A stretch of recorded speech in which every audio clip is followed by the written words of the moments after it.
We are heading into week 2 of the NFL season for our Houston Texans as they take on the dreaded Baltimore Ravens. And I got a prediction and a score coming up next. Cue the intro.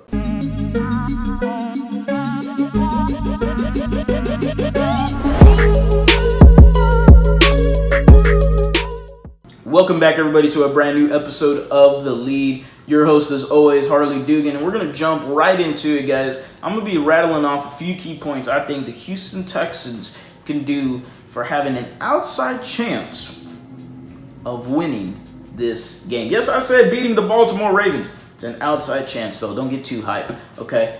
Number one being the time of possession battle. You have to keep Lamar Jackson on the sideline. He is the biggest threat for the Ravens, so keep the biggest weapon on the sideline. How do you do that? Hand the ball off to Duke Johnson if he's healthy. Utilize an extension of the run game with the screen passes to your receivers. You got Brandon Cooks and Will Fuller and Randall Cobb and Kenny Stills. Utilize their speed. Use some screen passes. Use a few halfback options. Give the ball to Duke and David Johnson. Little dink and dunk. That's going to help you utilize an extension of the run game and then use Deshaun Watson's legs. What about that split zone read? We didn't see really any of it week 1 against the Chiefs. Of course, we didn't see a lot week 1 against the Chiefs. Number two being Lamar Jackson. If y'all saw Anthony Weaver talk earlier, he said if we're going to have him be a runner or a passer, I'd rather him be a passer. And I totally agree. Guys, this is obvious. Choose the lesser of two evils. Do you want him running all over the place, or do you want him passing and possibly messing up somewhere? Yes, I'm going to have him pass the ball as much as he can. Lamar Jackson isn't the greatest passer in the world. Now, yes, he is improved. He looked really good, and he's a reigning MVP. I'm not discrediting him in any way, but if you look in 2019's Next Gen stats, Lamar Jackson was 4th as a top 5 quarterback under pressure. But if you look at that more detailed, he lost 470 passing yards when he was under pressure and had a 48% completion rating.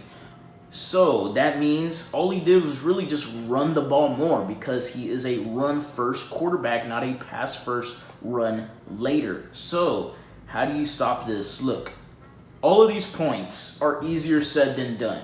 But you have to keep contained on Lamar Jackson. You have to set your edges. You got to trust your guys. It's an all 11-man effort against Lamar Jackson. It's not going to be easy, okay?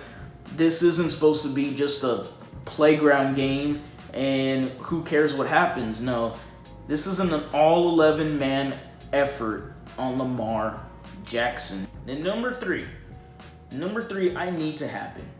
Deshaun Watson has to stay upright. I do not want to see a sack on Deshaun Watson. I am so tired of seeing Calais Campbell always getting sacks against this Houston Texans team ever since he joined the Jaguars. Sometimes I think Deshaun Watson has nightmares of him. I think I have nightmares of him sometimes. Calais Campbell and Matthew Judon, you know where they're going to line up. They're going to line up right over Zach Fulton and Titus Howard. What do you have to do to keep the 4 upright? Guys, Texans, if you please. You gotta have tight ends, You gotta have the tight ends help out. You gotta have the halfbacks chip. You have to do it in some way, somehow. You have to. If they need help, then help them out. Because D4 has to stay upright. We all know what he can do when he has plenty of time in the pocket. We all know how special he is, and why don't we show some of that against the Baltimore Ravens? With that being said, 42-28 Ravens run roughshod all over the Houston Texans. They bring us back to the wooden shed and just beat the crap out of us. I see Lamar Jackson running all over the interior defensive line. I think that's a huge problem going forward for this Houston Texans team. And then they talked about missed tackling in week 1. Look, week 2, I don't know how you improve your missed tackling because now you got Lamar Jackson, a guy that is one of the best at making you miss tackles. So, 42-28, Ravens over the Houston Texans. It's going to be it's going to be the first sad Sunday for the city of Houston. So that's it for today's video, guys. Make sure to like, comment, subscribe, drop your score predictions down below. Like I said, 42-28. I think the Ravens run roughshod all over this defense. The offense, I do see improving coming into this week. But again, the defense is going to be a work in progress. I do see it being totally different from week 2 to week 17. Remember, it's going to get really, really ugly before it gets really, really good. But keep your heads up, Texan Nation. As always, go Rockets, go Astros, go Texans. You have a blessed day.